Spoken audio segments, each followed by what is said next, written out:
There is something unusual about the way early cities lost control of their own power systems. And the unusual part is not what you might expect. It was not a dramatic event. It was not a crisis that forced a sudden decision. There was no single moment that historians can point to and say, "This is where it happened." Instead, the shift occurred gradually, quietly, and in a way that was difficult to notice while it was taking place. That quality alone makes it worth examining more carefully, because when something significant changes without anyone raising an alarm, the question is not just what changed, but why so few people seem to notice or to object. To understand what makes this transition unusual, it helps to think about what cities actually controlled before private companies entered the picture. In the early decades of electrical development, roughly the 1880s and into the early 1900s, some cities were not passive observers. They were active participants. Municipal governments in parts of Europe and North America were making real decisions about how power systems would be built, who would have access to them, and what residents would pay. These were not small administrative choices. They were decisions that shaped the daily lives of people living in those cities. And the authority to make those decisions resided, at least in principle, with elected officials answerable to the public. That is a form of power that is easy to overlook when reading standard histories of electricity. But it was real, and its disappearance deserves attention. The shift, when it came, did not arrive through force. There were no conflicts, no legal battles that ended in a clear defeat for public authority. Instead, what happened looked entirely ordinary from the outside. Private companies approached cities with proposals. Agreements were signed. Franchises were granted. And over time, the operational control of electrical systems moved into private hands. Each individual step in this process appeared routine. Each agreement, taken on its own, seemed like a reasonable business arrangement. But the cumulative effect was significant. By the early decades of the 20th century, in city after city across multiple countries, the situation had changed in ways that were difficult to reverse. And yet the transition itself is rarely described in historical accounts as anything other than a logical progression. What is particularly interesting is the level of public resistance, or rather, the absence of it. When governments make decisions that significantly affect how essential services are delivered, there is usually some degree of public debate. There are arguments made in both directions. There is documentation of disagreement. But in many cities where electrical control passed to private companies, the historical record is relatively quiet. This does not mean there was no opposition. In some places, there were voices that raised concerns. Certain reformers and municipal advocates did push back against the terms being offered. But these voices did not produce lasting results in most cases, and they occupy a small space in the official histories of this period. The question of why they were so unsuccessful is one that the standard accounts do not fully address. Part of the answer, according to the accepted explanation, lies in the circumstances of the time. The late 19th century was a period of rapid technological change, and cities were under significant pressure to modernize. Electricity was not a luxury. It was becoming essential for lighting, for industrial production, for the functioning of modern urban life. And the speed at which electrical technology was developing meant that decisions had to be made quickly. City governments, which were often managing multiple competing demands with limited budgets, did not always have the time or the expertise to build and manage complex power systems on their own. Private companies offered a solution. They had capital. They had technical staff. They had the organizational capacity to move fast. And so, the argument goes, cities made a practical choice.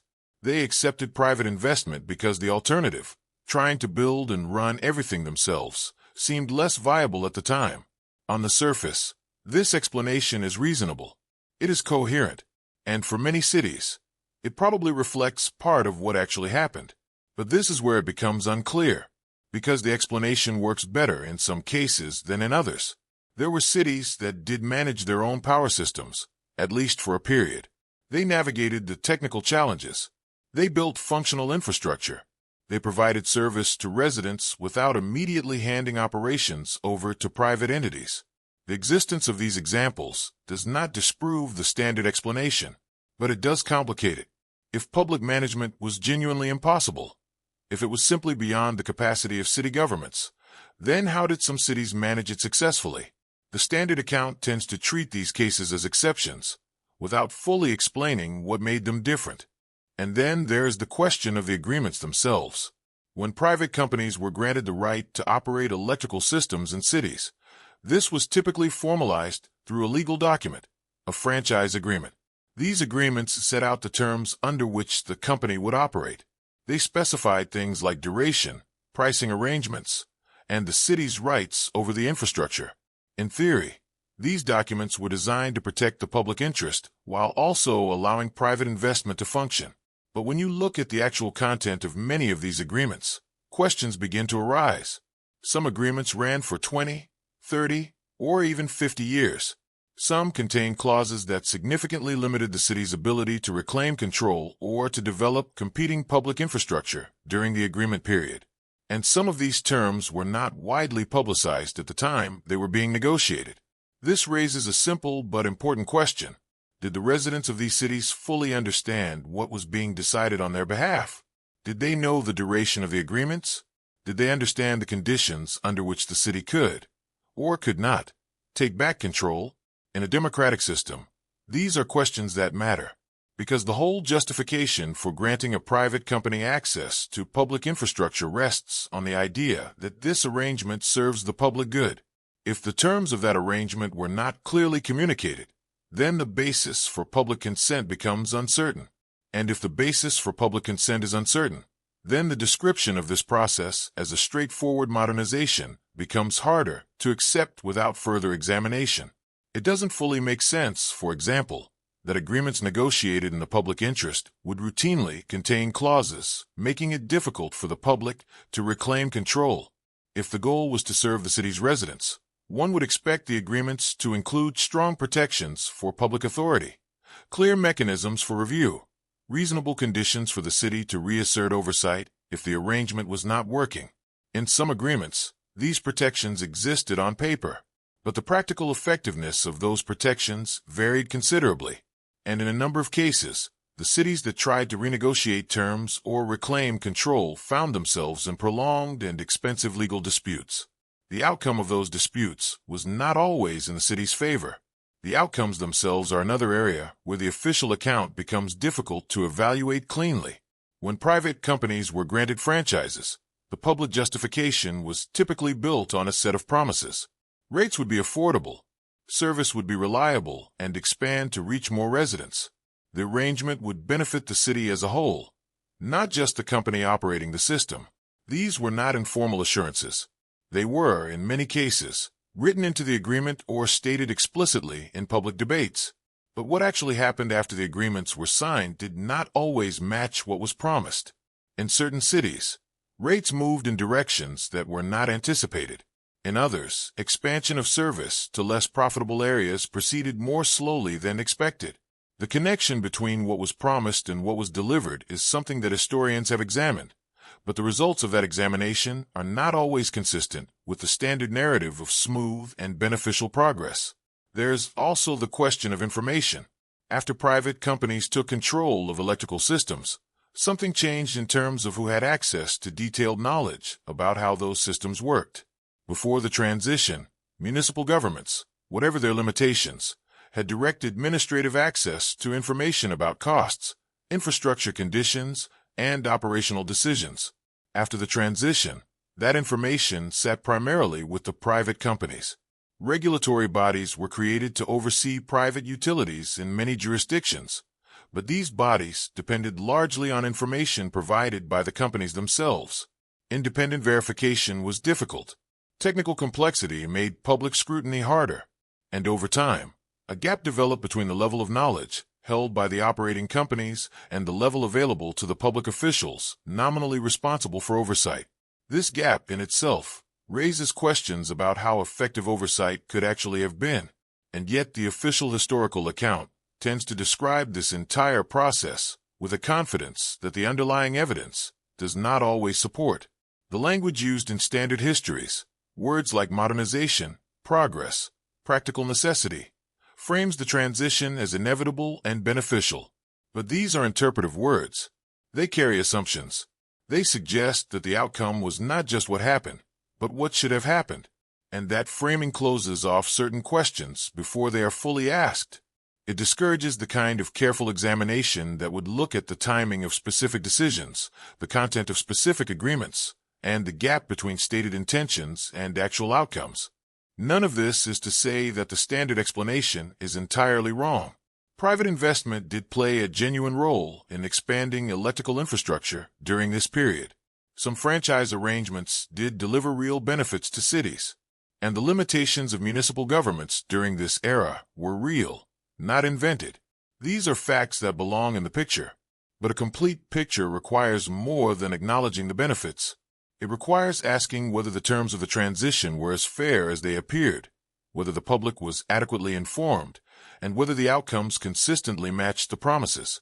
When those questions are asked carefully, the picture becomes more complicated, and the complication is not resolved by the available evidence. This is what makes the topic worth returning to, not because the answer is clear, but because it isn't. The historical record contains enough information to see that something significant happened, that cities entered a period of meaningful public control over essential infrastructure and then moved away from it through a process that was neither fully transparent nor fully examined. But the record does not contain enough to say definitively why this happened, who designed it, and whether the public interest was genuinely served or only formally acknowledged. The gap between what the official account offers and what a careful reading of the evidence suggests is not enormous, but it is consistent. And consistency, in a historical pattern, is itself a kind of signal.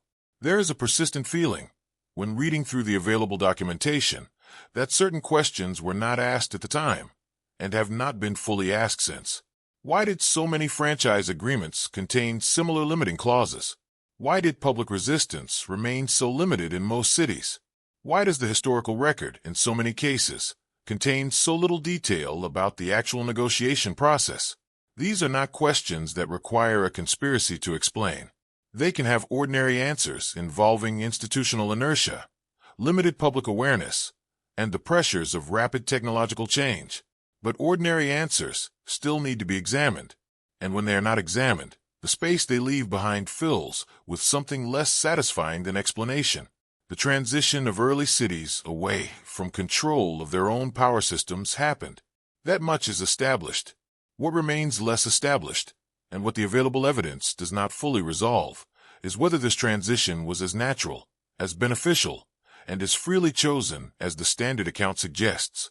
The timing raises questions, the terms raise questions, the outcomes raise questions, and the relative silence that surrounds the process in the historical record raises, perhaps the most persistent question of all. Not because silence always means something was hidden, but because when something significant changes quietly, and the full story is difficult to find, the reasonable response is not to accept the simplest explanation. The reasonable response is to keep looking. The standard historical account of how cities lost control of their electrical systems is, on the surface, a straightforward story. It is a story about practicality, about resources, about the gap between what city governments could realistically manage and what the rapid expansion of electrical technology actually required. And when you first encounter this explanation, it feels complete. It feels like the kind of answer that doesn't need further examination. The logic holds together.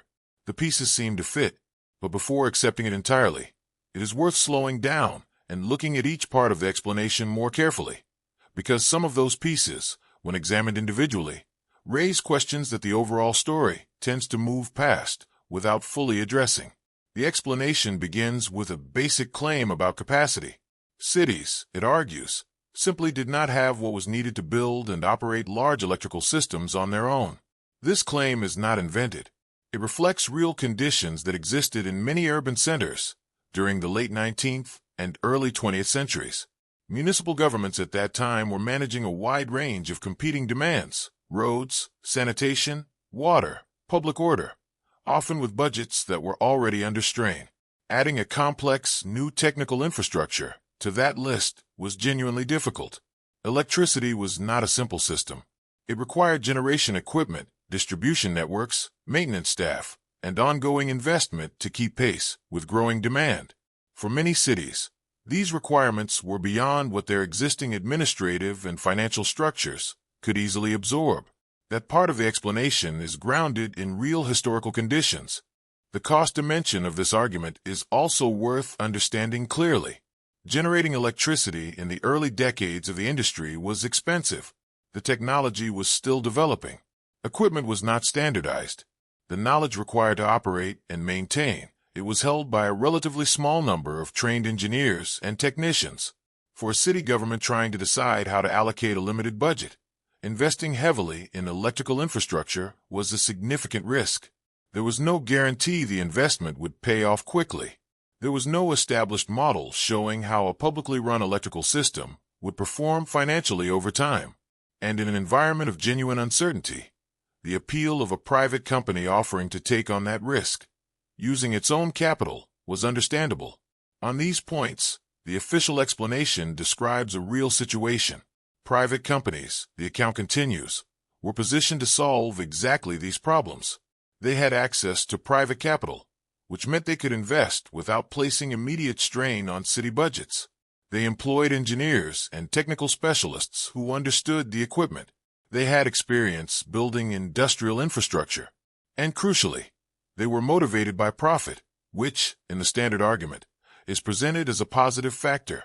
The profit motive, it is suggested, gave companies a strong incentive to build efficiently, expand quickly, and keep systems running reliably. This is the classic argument for private enterprise and infrastructure, that market incentives drive performance in ways that public administration, with its different set of motivations, struggles to replicate. And in certain contexts, and for certain periods, that argument has supporting evidence behind it. The mechanism through which private companies gained access to city infrastructure was the franchise agreement. This is a central element of the official explanation, and it is presented as a reasonable and balanced arrangement.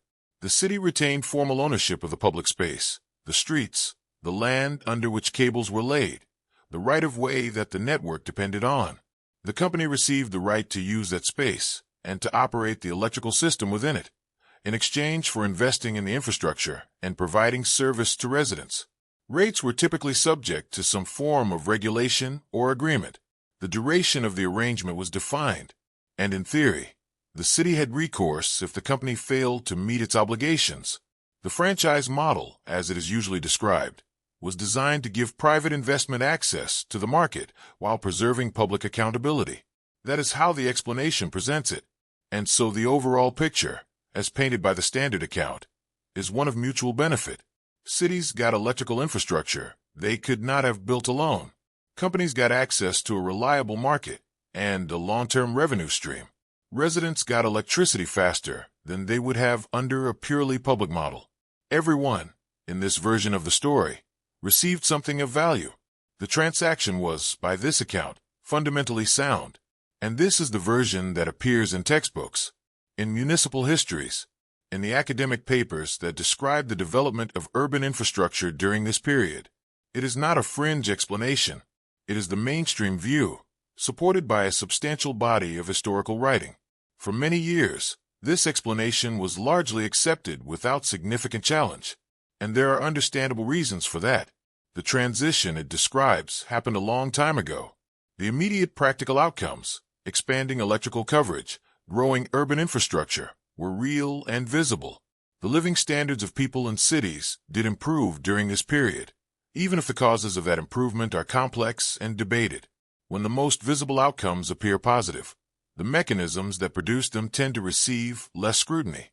The story of private companies building modern electrical networks has a certain narrative logic that makes it feel settled. It fits into a broader story about industrialization and modernization that is widely accepted in the historical mainstream. But this is where it becomes unclear, because a closer look at the conditions surrounding the official explanation reveals several points where the logic does not hold as firmly as it first appears. And these are not minor points. They concern the foundations of the argument itself, the claims about capacity, about the franchise model, and about who actually benefited from the arrangement. None of these points immediately disproves the official explanation, but each of them introduces a degree of uncertainty that the standard account does not fully acknowledge. Start with the capacity argument. The claim is that cities lack the resources and expertise to manage electrical systems. But this claim was not equally true across all cities. Some municipal governments during this period were not weak or underfunded. Certain large European cities, in particular, had relatively sophisticated administrative structures and access to public financing. And some of these cities did build and operate their own electrical systems, at least during the early decades of the industry. The capacity argument works as a general description of a common situation, but as a universal explanation for why private control became the dominant outcome. It has limits. It explains some cases more convincingly than others. And when an explanation works unevenly, that unevenness is worth noting. There is also a question about the timing of the capacity argument. In many cities, the argument that public management was not feasible was made before public management had actually been tried. Companies moved into markets early in the development of the electrical industry. The official explanation for why cities handed control of their power systems to private companies rests on a central assumption. That assumption is this: public management of electrical infrastructure was not a viable option. Cities tried, or considered trying, and the conclusion was reached that it simply could not work well enough. Private companies were more capable, more efficient, and better equipped to handle the demands of a rapidly expanding technology. And so the transition was, in this framing, almost inevitable. Not a choice made under pressure, but a logical outcome of real-world limitations. That is the assumption, and for a long time, it was not seriously tested. But testing an assumption requires looking at the evidence. And when you look at the actual historical record, not the summary version, but the detailed record of what specific cities did and what actually resulted, the assumption becomes harder to hold without qualification, because the evidence does not consistently support the idea that public electrical systems were destined to fail. In fact, in a number of documented cases, they did not fail. They functioned. Some functioned quite well. And that fact alone introduces a degree of uncertainty into the official explanation that is rarely reflected in how the story is usually told. Consider what the standard argument actually predicts. If the transition to private control happened because public systems could not compete, because they were inherently less efficient, less capable, less able to expand, then cities that attempted public management should show a clear pattern. They should struggle to raise capital. Their infrastructure should expand more slowly. Their rates should be higher, or their service less reliable, compared to privately operated systems in comparable cities. Over time, they should fall demonstrably behind. And faced with that evidence, their decision to hand over control would make complete sense. The transition would be explained. The case would be closed. But that predicted pattern does not appear consistently in the historical record. And this is where the explanation starts to weaken. Some cities that built and operated their own electrical systems did not fall behind. They maintained rates that were competitive, and in several cases, lower than what comparable private operators were charging in nearby areas. Their service was not noticeably inferior. Their infrastructure grew, and the residents they served were not, by most available measures, receiving a worse outcome than residents in privately served cities. The pattern the standard explanation predicts is simply not what the evidence, in these cases, shows. Birmingham, England, offers one of the clearer examples of this.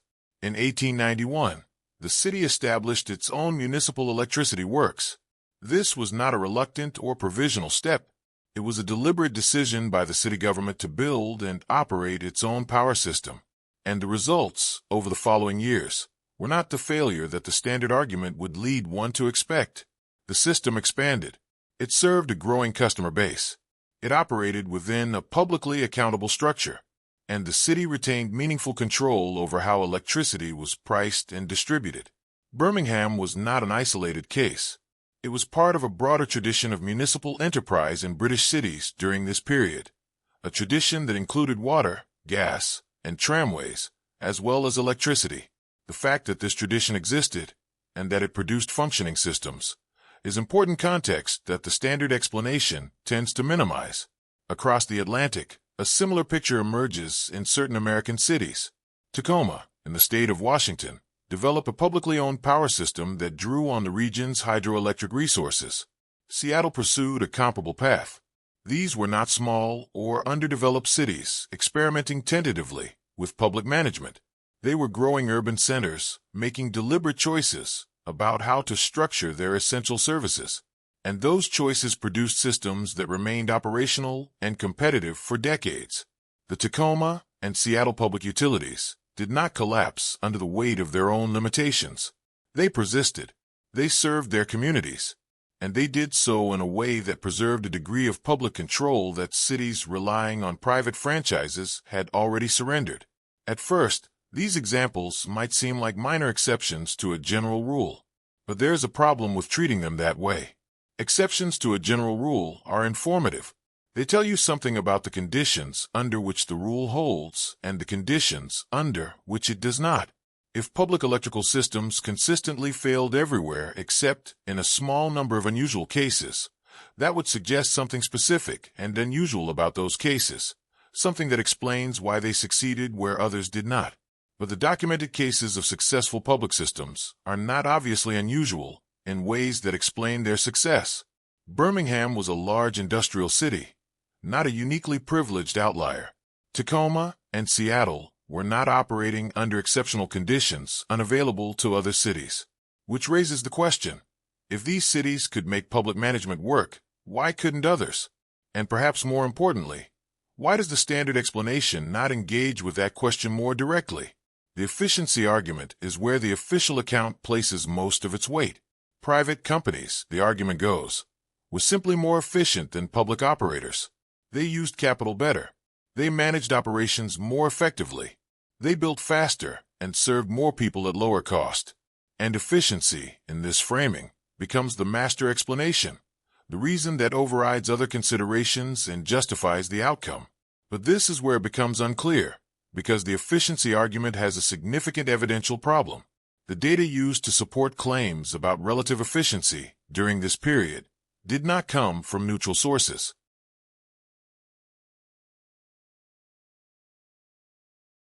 Performance comparisons between public and private electrical systems in the late 19th and early 20th centuries were not conducted by independent researchers working from complete and verified data sets.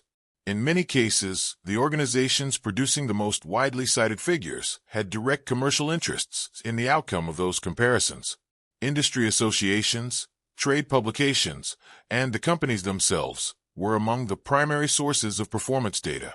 This does not automatically mean the data was wrong, but it does mean that the data was generated within a context where there was a clear incentive to present private systems favorably.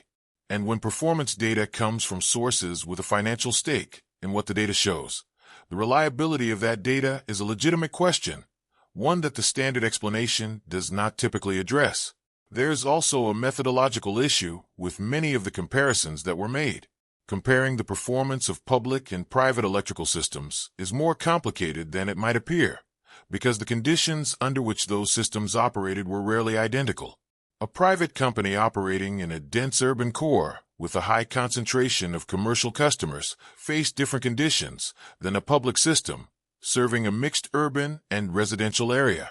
Capital costs varied depending on when systems were built and what technology was available at the time. Regulatory environments differed between jurisdictions.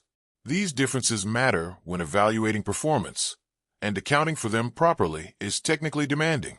Many of the comparisons made during this period did not account for them carefully, and comparisons that do not control for relevant differences can produce conclusions that appear supported by evidence, but are actually shaped by the conditions of the comparison itself.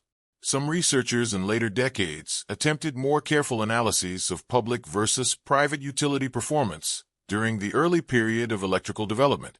The results of those analyses were not uniform.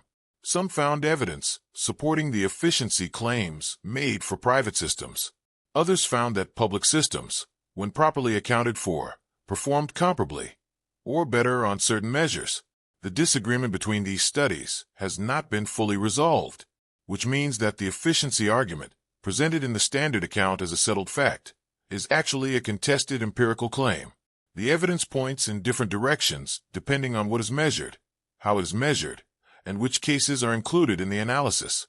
This is not a minor qualification. The efficiency argument is the foundation on which the official explanation of the transition rests. If that argument were clearly and consistently supported by reliable evidence, the standard account would be on firm ground. But if the argument is contested, if the evidence is mixed, and if much of the supporting data came from sources with a direct interest in the outcome, then the foundation of the explanation is less solid than the standard account suggests.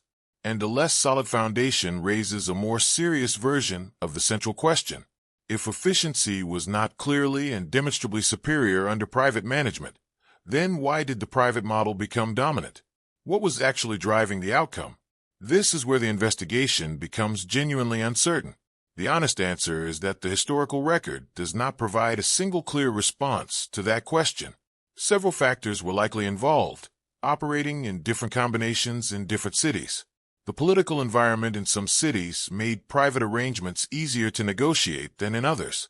The specific individuals involved in franchise negotiations, their backgrounds, their networks, their interests, varied from city to city and probably influenced outcomes in ways that are difficult to reconstruct from surviving records.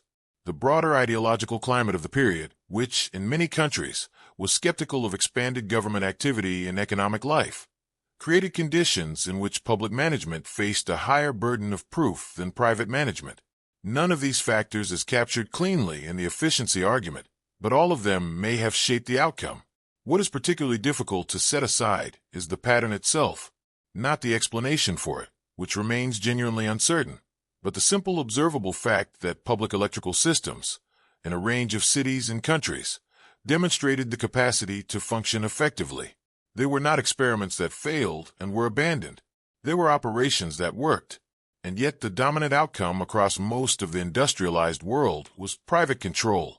The gap between what the evidence shows about public system performance and the outcome that actually resulted is real. It does not fit neatly into the standard explanation, and attempts to explain it away by invoking efficiency, without engaging seriously with the quality of the efficiency evidence, leave an uncomfortable space in the argument. That space is where the doubt lives. Not a dramatic or definitive doubt.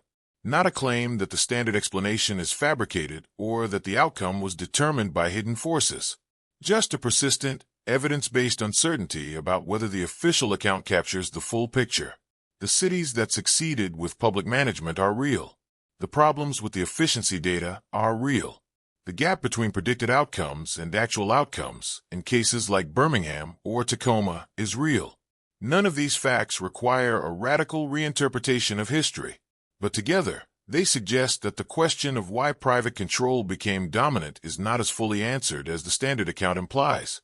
And the deeper the investigation goes into the specific details, the franchise terms, the negotiation processes, the political conditions in individual cities, the more that incompleteness becomes apparent. The standard explanation offers a framework. It selects certain facts and arranges them into a coherent story. But the facts it does not select, the functioning public systems, the contested efficiency data, the structural advantages built into franchise agreements, do not disappear simply because they are not part of the standard story. They remain in the record. They continue to raise questions, and they continue to make the official explanation feel, on close examination, somewhat less complete than it first appears. To understand how early cities lost control of their power systems, it is not enough to look at the transition itself. You have to look at what existed before the transition, the conditions that surrounded it, the environment in which decisions were made and agreements were signed, because those conditions were not neutral. They were shaped by specific pressures, specific interests, and specific vulnerabilities. And understanding them changes how the official explanation looks when examined carefully. The story of private companies taking control of urban electrical systems does not begin with the companies themselves. It begins with the state of the cities they entered. The late 19th century was a period of rapid and often disorienting change for urban governments across the industrialized world. Cities were growing faster than the institutions designed to manage them. Population was expanding. New technologies were arriving at a pace that existing administrative structures had not been designed to handle. And in many cities, the political systems responsible for managing all of this were under serious strain. Municipal governments in this period were frequently described by reformers, journalists, and investigators of the time as disorganized, underfunded, and in many cases deeply compromised by corruption. This was not a minor background detail. It was a defining feature of the political environment in which electrical infrastructure decisions were being made. Corruption in municipal government during this era was not a rare or hidden phenomenon. It was widely documented and widely discussed at the time.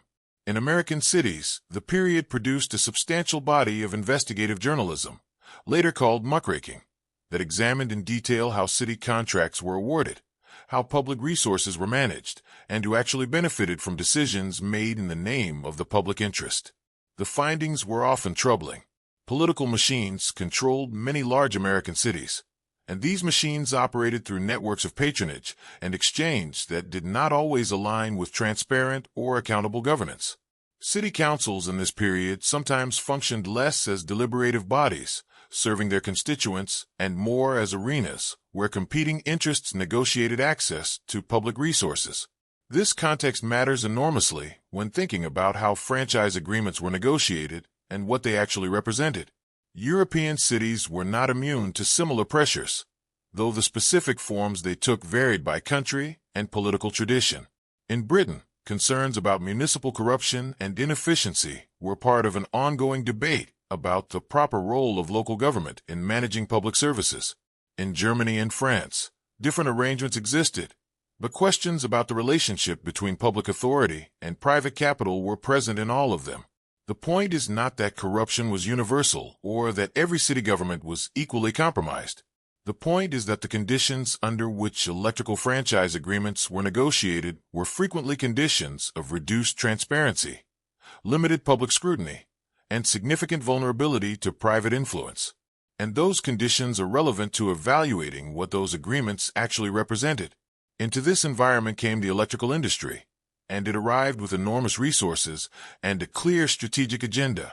The companies and investors involved in the early electrical industry were not simply responding to demand.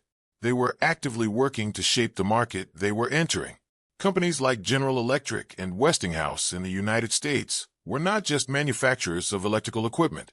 They were vertically integrated enterprises with interests spanning generation, distribution, and the financing of electrical systems. They understood that the decisions being made in city halls across the country would determine the structure of the electrical market for decades, and they were positioned, financially, organizationally, and politically, to influence those decisions. The scale of capital flowing into the electrical industry during this period was significant. Investment banks and financial houses saw electrical infrastructure as a major growth opportunity. The potential returns from operating a franchise in a growing city were substantial. A company that secured a long-term exclusive franchise to supply electricity to an entire city was not just selling a service. It was securing a long-term revenue stream with limited competition and a captive customer base. The financial logic of pursuing these franchises aggressively was straightforward. What is less straightforward is how the pursuit of those franchises intersected with the political vulnerabilities of the cities being approached. And this is where the explanation becomes difficult.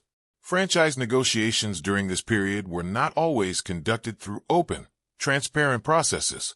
This is documented. Some franchise agreements were approved through city councils after processes that were brief, poorly publicized, and limited in the degree to which they allowed for public input or independent scrutiny. Some negotiations took place primarily in private settings, meetings between company representatives and individual council members or municipal officials before any formal public process occurred. The question is not whether these negotiations happened. They did. The question is what they represented. Were they simply efficient ways of reaching agreements in a fast-moving technological environment, or did they represent something more concerning? The use of private access and private resources to shape public decisions in ways that serve private interests? The honest answer is that the historical record does not provide a uniform response to that question. In some cities, there is documented evidence of improper payments or other corrupt exchanges connected to franchise negotiations. In others, the record shows processes that were irregular, but not clearly corrupt, rushed, poorly documented, insufficiently scrutinized, but not obviously fraudulent. And in still others, the available evidence is simply too incomplete to support a firm conclusion. What the record does show, consistently, is that the conditions under which many franchise agreements were reached were not the conditions of fully transparent, fully accountable public decision-making. And that consistency is itself significant, even without attributing it to a single cause. One of the more specific and persistent details in this period is the movement of individuals between roles in public administration and positions with the company seeking or holding franchise agreements. In several documented cases, individuals who participated in the drafting or approval of franchise terms subsequently took positions with the companies that received those franchises. This is a pattern that has a name in modern governance discussions. It is usually called revolving door movement, and it is recognized as a structural risk to the integrity of public decision-making. The concern is not necessarily that every individual involved acted dishonestly. The concern is structural. When the same people move between the public bodies making decisions and the private companies benefiting from those decisions, the line between public interest and private interest becomes blurred in ways that are difficult to detect and harder to correct. At first, this might seem like a detail from a distant and less sophisticated era, a problem that existed then but has since been recognized and addressed. But there's a problem with that framing. The movement of individuals between regulatory and administrative roles and the industries they previously oversaw is not a historical relic. It is a recognized and ongoing governance challenge. What is particularly notable about the late 19th century version of this pattern is how early it appeared and how consistently it accompanied franchise negotiations across different cities and countries. The pattern was not confined to one corrupt city or one particularly problematic deal. It appeared repeatedly, in different political and geographic contexts, in ways that suggest it was a structural feature of how the industry operated rather than an isolated set of individual decisions.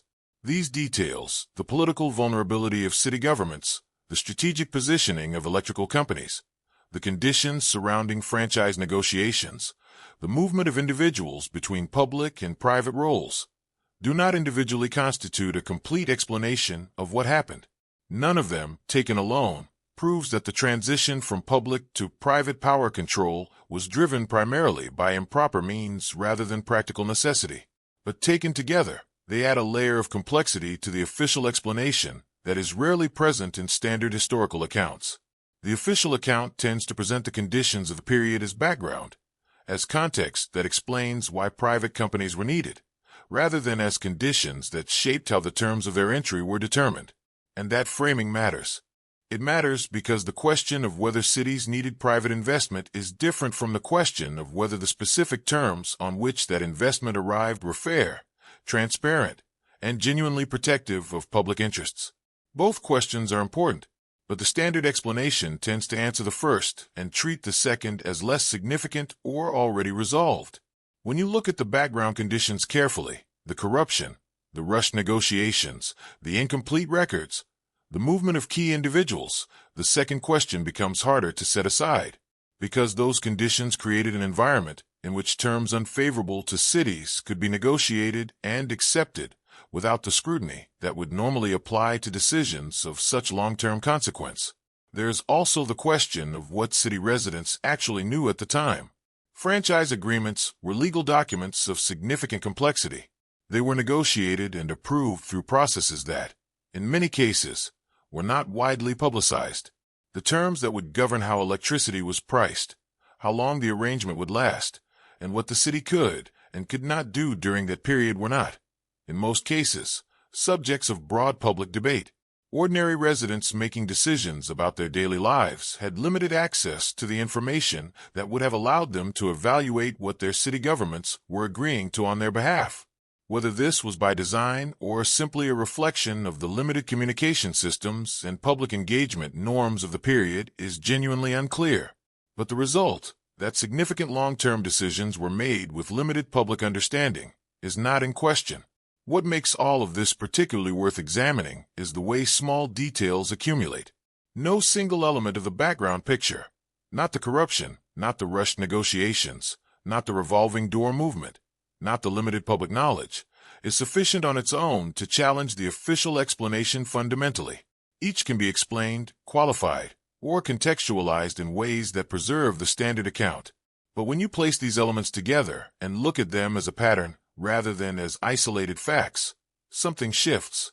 The picture that emerges is of a transition that took place not in conditions of open, accountable, fully informed public decision-making, but in conditions of political vulnerability, limited transparency, and active strategic pressure from well-resourced private interests. That picture does not match the clean narrative of practical necessity and mutual benefit that the standard explanation offers, and the standard explanation, to its credit, does not entirely ignore these background conditions. Some historical accounts acknowledge the corruption of the era, note the limitations of municipal governance, and recognize that franchise negotiations were not always models of transparency. But acknowledging these conditions as background is different from treating them as central to understanding the outcome. In most standard treatments, the background conditions explain why private companies were necessary. They justify the transition rather than complicating it. The possibility that those same conditions also shape the terms of the transition in ways that serve private interests more than public ones receives considerably less attention. And that gap between what the background conditions were and what they are used to explain is one of the quieter but more persistent sources of doubt in the official echo when a city grants a private company the right to operate an essential public service. It is making a promise to its residents. That promise is not always stated explicitly, but it is implied in the structure of the arrangement itself. The promise is this: by allowing a private company to operate this service, the city will ensure that residents are protected. Rates will be fair, service will be reliable, and the mechanisms designed to maintain those standards will function as intended. The franchise agreement is, in its most basic form, a document that is supposed to make that promise concrete. It is supposed to translate the idea of public protection into enforceable terms, and the system of regulation surrounding it is supposed to make sure those terms are actually honored.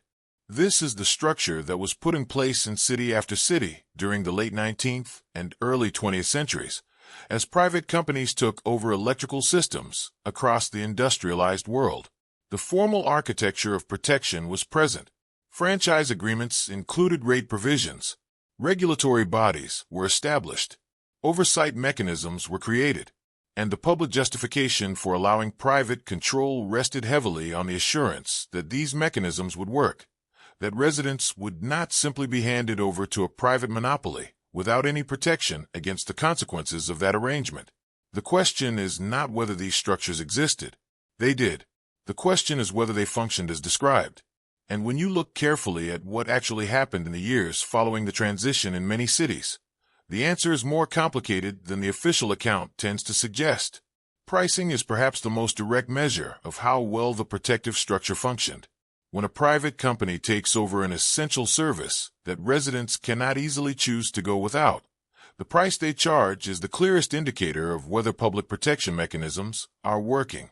If rates are genuinely regulated and genuinely fair, the transition to private control need not harm residents financially. The official explanation for the transition, in most cities, included an explicit or implied promise that rates would remain affordable. This was not a minor assurance. In public debates about whether to grant franchises, the question of what residents would pay was central, and the assurance that rates would be controlled was often a decisive element in securing approval for private arrangements. But in a number of cities, the rates that followed private takeover did not match the pattern that had been promised. The increases, where they occurred, did not always happen immediately. Some developed gradually, over years, in ways that were difficult to connect directly to the transition itself. Others came after changes to rate structures that made simple comparison difficult. A company might lower its rate for one category of service while raising it for another, producing a net effect on most customers that was less favorable than the headline figure suggested. Or pricing tiers might be redesigned in ways that seemed neutral on paper, but effectively shifted costs toward residential customers and away from commercial ones. These kinds of changes are not simple to track, and they are not simple to challenge. And the difficulty of tracking and challenging them is itself part of the problem. What made rate regulation particularly fragile during this period was the nature of the regulatory bodies created to enforce it. Establishing a regulatory commission sounds like a meaningful protection. It implies independent oversight, professional evaluation of company practices, and enforcement authority sufficient to compel compliance. But the regulatory commissions established to oversee private utilities in many jurisdictions during this period did not always possess these qualities in full.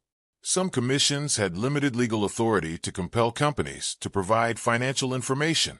Others lacked the technical staff to evaluate the accuracy of the data companies submitted. And in some cases, which is among the more striking details of this period, the operational funding of the regulatory body came, at least in part, from the companies it was supposed to monitor. The structural implication of this arrangement is not difficult to see. A regulator that depends financially on the entity it oversees is not in a position of genuine independence. And a regulator without genuine independence cannot be relied upon to enforce protections against that entity's interests when those interests conflict with the public's. This is where it becomes unclear, because the standard account of this period tends to present regulatory commissions as evidence that the system included appropriate checks. Their existence is cited as proof that public interests were protected. But existence and effectiveness are different things. A regulatory body that lacks enforcement power, that depends on regulated companies for its operational resources, and that has insufficient technical capacity to evaluate what it is supposed to oversee, is not providing the protection its existence implies. It is providing the appearance of protection. And in a context where public acceptance of private franchise arrangements depended on the assurance that regulation would function, the appearance of protection served a specific purpose. It made the arrangement politically viable, regardless of whether the substance matched the appearance. The inconsistency in outcomes across different cities adds another layer of complexity to this picture. If the regulatory problem were simply that early commissions lacked capacity, that they were under-resourced institutions in an era before modern regulatory practice had developed, one would expect the outcomes to be broadly similar across different cities. Weak regulation everywhere would produce uniformly weak results. But that is not what the record shows. Outcomes varied considerably. In some cities, rates remained broadly stable and service expanded in ways that were reasonably consistent with what had been promised. In others, the experience of residents was significantly worse, and the variation does not follow the patterns one might expect if it were purely a function of regulatory capacity or available resources. At first, it seems like a straightforward result of local variation. Different cities, different conditions, different outcomes. But there is a problem. The variation does not map cleanly onto the factors that would normally explain it. Wealthier cities, with more administrative resources, did not consistently produce better outcomes for residents than less wealthy ones. Larger cities, with more political weight to bring to negotiations with companies, did not uniformly achieve better rate protections than smaller ones. Some regions with strong industrial development, where one might expect greater sophistication in managing complex economic arrangements, had weaker consumer protections than less developed areas nearby. This kind of unexplained variation is significant. When outcomes differ in ways that do not track the variables that should explain them, something else is influencing the results. What that something else was, in each specific case, is not always clear from the available evidence. But the pattern itself, the consistent inconsistency, raises questions that the standard account does not fully resolve. One possible explanation for the variation is the specific political conditions in individual cities at the time of franchise negotiation and during the subsequent period of regulatory oversight. Cities where the political environment was more resistant to private influence, or where municipal reformers held meaningful power, may have achieved better outcomes simply because the companies involved faced stronger opposition. Cities where political conditions were more favorable to private interests may have produced arrangements that were formally regulatory but practically permissive. This explanation has a degree of plausibility. It fits with the broader picture of the period, a time of significant variation in municipal political culture across different cities and regions. But it also raises a further question. If outcomes depended heavily on the specific political conditions in each city, then the regulatory framework itself, the formal architecture of protection, was not providing consistent protection. It was providing protection in places where political conditions already supported it, and failing to provide it where they did not. A protection mechanism that only works when other conditions already make it unnecessary is not, in any meaningful sense, a reliable protection. The complexity of pricing structures is another element that deserves more attention than it typically receives. Rate regulation, to function effectively, requires that the rates being charged are transparent enough to be evaluated against the terms of the franchise agreement. But pricing in the electrical industry during this period was not always simple. Companies offered different rates for different customer categories. Industrial customers, large commercial users, and residential customers might face entirely different pricing structures. Within each category, rates could vary depending on the volume of consumption, the time of day, the nature of the equipment being powered, and other technical factors. This complexity was not necessarily artificial. Some of it reflected genuine differences in the cost of serving different types of customers. But complexity also creates opportunities for obfuscation. A rate structure that is genuinely difficult to understand and compare is also a rate structure that is genuinely difficult to regulate. And regulatory bodies that lack technical expertise were poorly positioned to evaluate whether complex pricing arrangements were consistent with franchise terms or not. Some researchers examining this period have noted that pricing complexity increased significantly following private takeovers in several cities. The simple, publicly stated rates that had been part of franchise negotiations gradually gave way to more elaborate structures that were harder for ordinary residents and even for regulatory staff to evaluate clearly. Whether this complexity was a deliberate strategy to make effective oversight more difficult, or simply the natural result of a developing industry managing an increasingly diverse customer base, is genuinely unclear. The evidence does not support a definitive conclusion either way. But the timing, the increase in complexity occurring in the period following the consolidation of private control, is something that the standard explanation does not address directly. And things that are not addressed directly tend to remain as unresolved questions. There is also the question of what happened when residents or city officials attempted to challenge rate increases or other changes they believed were inconsistent with franchise terms. In some documented cases, these challenges were pursued through legal or regulatory channels, and the outcomes of those challenges were not uniformly favorable to the public side. Companies had legal resources that city governments and individual residents could not easily match. Disputes that might have been resolved quickly through effective regulatory enforcement instead became extended legal processes. The cost and difficulty of those processes had a discouraging effect on future challenges.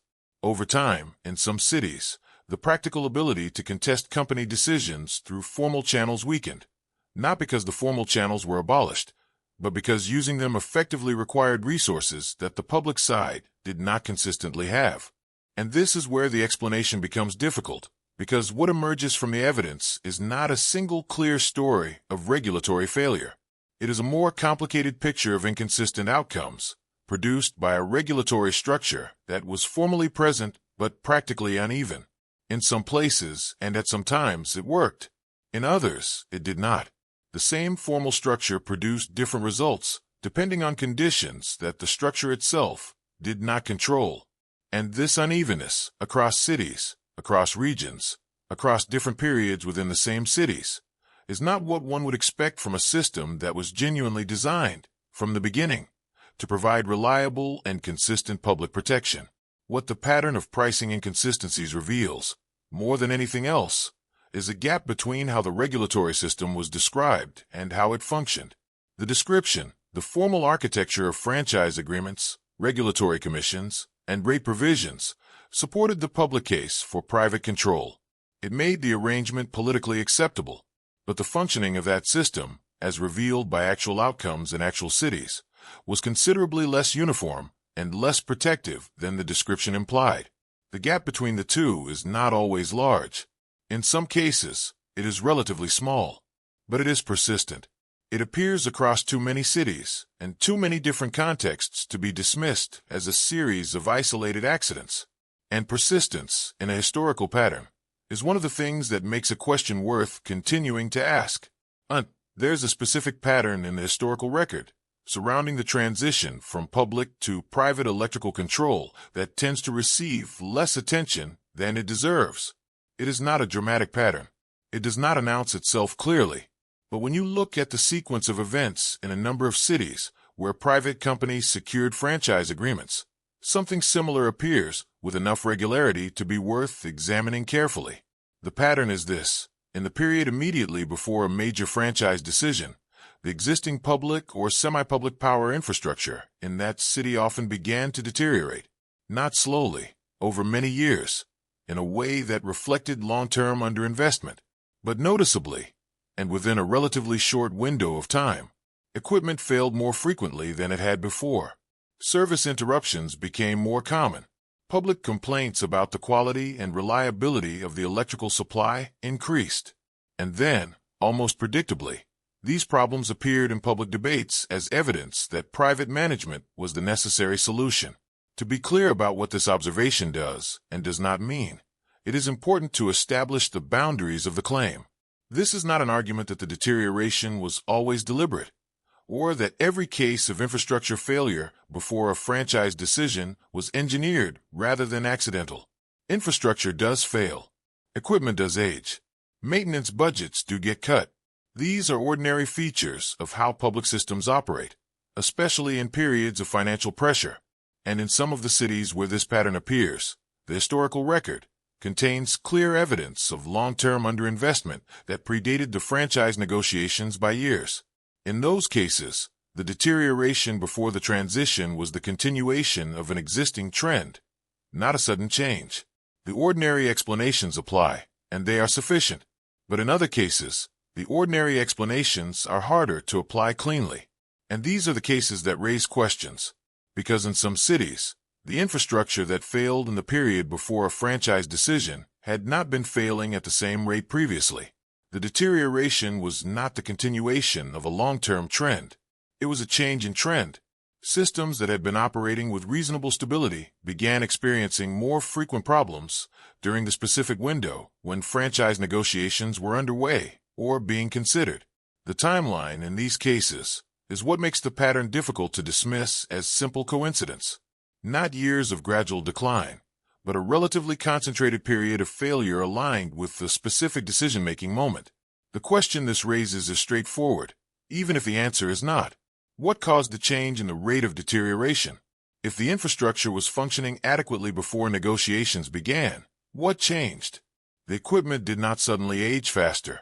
The fundamental physical condition of the systems did not transform overnight.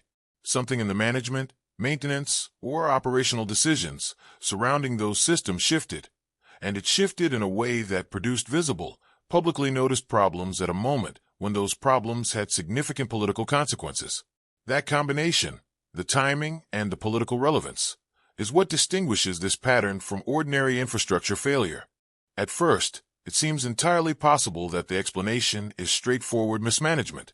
City governments during this period were, as noted in the background to this story, frequently underfunded and administratively strained. A government managing multiple competing demands might simply have allowed maintenance to slip during a period of budget pressure, without any intention of affecting the franchise decision. The decline in infrastructure performance might have been a real consequence of real resource limitations, occurring at a time that happened to coincide with franchise negotiations for reasons unrelated to those negotiations. This is a plausible explanation. It does not require attributing any deliberate intent to anyone, and in some cases, it is probably what actually happened. But this is where it becomes unclear, because mismanagement as an explanation has limits. It explains individual cases relatively well. What it explains less well is the repetition of the pattern across multiple cities in different countries during different decades. If the timing were truly coincidental, if deteriorating infrastructure just happened to align with franchise negotiations because both were responses to the same general conditions of resource pressure, one would expect the alignment to be imperfect and variable. Sometimes the deterioration would precede negotiations by many years. Sometimes it would follow them. The pattern would be loose and irregular. But the pattern that appears in the historical record is not loose and irregular. It is concentrated in the pre-negotiation window with a consistency that coincidence struggles to explain fully. Some historians who have examined this material have noted the pattern explicitly. Their observations appear in academic works focused on the history of urban infrastructure and utility regulation. These are not popular or sensationalist accounts. They are careful historical analyses that document what the records show and acknowledge the limits of what the records establish. And even in these careful accounts, the authors note that the pattern is real, that it is observed across multiple cases, and that its explanation is not settled. Some attribute it primarily to the general conditions of municipal underfunding and administrative weakness during the period. Others suggest that the alignment with franchise negotiations is too consistent to be fully explained by coincidence alone, and that questions about deliberate intent, or at minimum, deliberate inaction, deserve further examination. There is no consensus. The pattern is documented, and its meaning remains open. What makes deliberate neglect a difficult hypothesis to either confirm or dismiss is the nature of the evidence that would be required to establish it. Deliberate neglect, the intentional failure to maintain infrastructure in order to build a political case for a particular outcome, would not typically leave clear documentary evidence.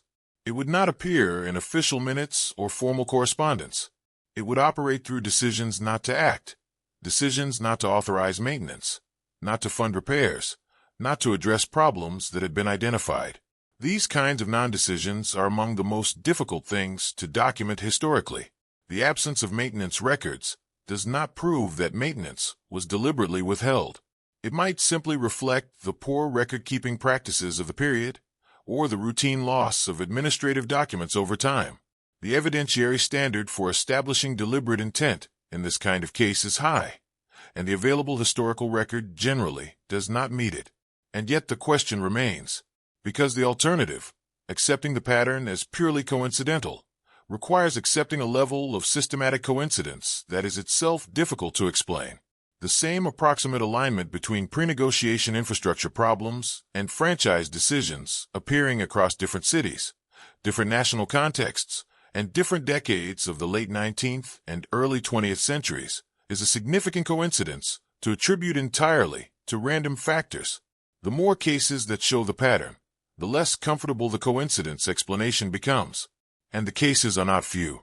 There is an additional dimension to this pattern that adds further complexity. The infrastructure problems that appeared in the pre-negotiation period were not only used as arguments for private management in private discussions. They were used publicly. They appeared in newspaper coverage. They were cited in city council debates. They were referenced in the documents produced by advocates for private franchise arrangements. The public visibility of the problems was part of their function. They were not just technical failures, they were, in the political context of franchise negotiations, evidence that the current management was not working, evidence that something needed to change, evidence that the private solution being offered was the appropriate response. Whether or not the problems were deliberate, they functioned as political arguments. And in politics, the timing of arguments matters as much as their content. This political function raises another question. Who was in a position to influence whether infrastructure problems became visible in public discourse at particular moments? City officials controlled some of that flow of information, but so did the companies seeking franchises. Companies that wanted to secure franchise agreements had obvious incentives to publicize evidence of public system failures. Newspapers that received advertising revenue from electrical companies had exposure to information flows that ordinary residents did not. The political environment of the period, in which decisions about franchise agreements were being actively contested, created conditions in which information about infrastructure performance could be selectively emphasized or minimized by different actors with different interests. Establishing exactly how information flowed and to influence that flow is not something the historical record makes consistently possible. But the structural conditions for selective information management were present. One thing the record does show is that the problems cited in pre-negotiation debates were not always as severe as they were described. In some cases, the service interruptions and equipment failures that were used to argue for private management were real but limited in scale. problems that experienced maintenance staff believed could be addressed through specific technical interventions rather than systemic change. The gap between the severity of the problems as they existed technically and the severity as they were presented in public debate is, in certain cities, notable. Infrastructure conditions that technical assessments described as manageable were sometimes characterized in public discourse as evidence of fundamental incapacity. Whether this characterization was honest or strategic is difficult to determine from the surviving record, but the gap itself is worth noting. What is perhaps most significant about this pattern is what it reveals about the way decisions were justified rather than the way they were made. Even if every case of pre-negotiation deterioration was entirely accidental and every public description of that deterioration was entirely accurate, the pattern still tells us something important. It tells us that in city after city, across different national contexts, the case for private management was built substantially on evidence of public system failure. The argument for the transition was reactive. It responded to a problem rather than advocating for private management as an inherently superior model. And reactive arguments have a specific vulnerability. They depend on the problem they are responding to being real, accurately characterized, and not addressable through means other than the proposed solution. If any of those conditions is not fully met, the argument is weaker than it appears. The regularity of the pattern, deterioration, public attention, franchise decision, does not, by itself, prove anything specific about intent or design, but it does establish that the conditions under which franchise decisions were made were not neutral. They were conditions in which the existing public system was, at the moment of decision, visibly struggling.